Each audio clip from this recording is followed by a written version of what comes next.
It is good to be uncomfortable. I've never met anybody who was terribly creative or gifted or strong in leadership who was also comfortable. It's always those people who say, is there not a cause?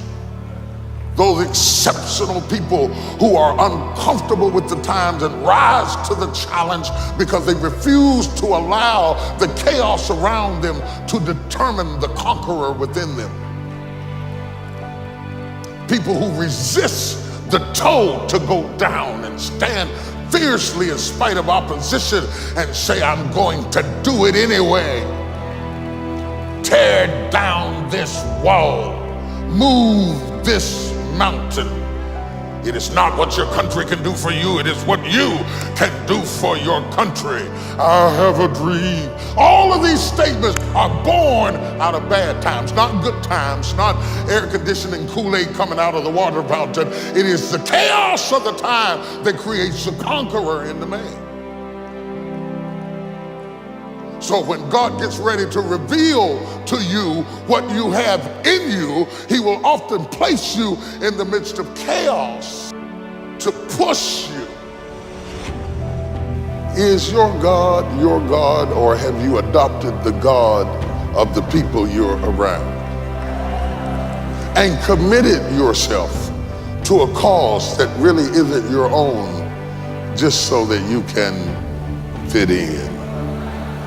But I want you to see the chaos is not just the external. Yes, they're dancing naked around the calf and smoke is everywhere and there's a big old golden calf down there. But the real chaos is on the inside. Because what the chaos on the outside introduces is the chaos on the inside. We are dealing with over 1.5 million people who don't know who they are. 1.5 million people who don't know who they are. A society of people who don't know who they are. A society of people who don't know who they are may do things like define themselves by brand names. One dumb thing can mess up your kids and your kids' kids and your kids' kids' kids. One dumb thing. Young people, please don't make big decisions too soon. Just because you're chronologically old enough doesn't mean that you're mentally old enough to make a great decision. And there's nothing as reprehensible as spending the rest of your life living with the consequences of a dumb thing you could have avoided. One thing about God, he is justice, but he's also mercy. He's truth, but he's also grace. If he were not a God of a second chance, this whole church would be empty right now. And most of us are probably on our 16th, 18th, 25th chance, not our second chance, but I'm just gonna say 2 so you can have some dignity while you're sitting there. You learn as you go. All of a sudden, God says, in the chaos, I am going to give you an opportunity to correct the mistakes of your past. I will not hold against you the bad choice of yesterday if you will correct it with the good choice of today. Opportunity comes in chaos.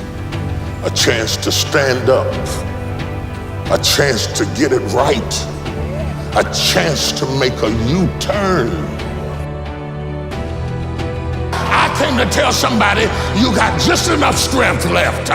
You got just enough time left. You got just enough energy left to make one big turn that will bless your children and your children's children and your children's children. This is the big one. This ain't no small thing.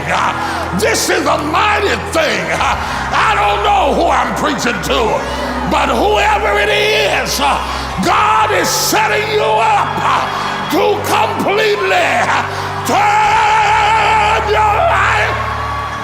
And you've been telling God what you don't have.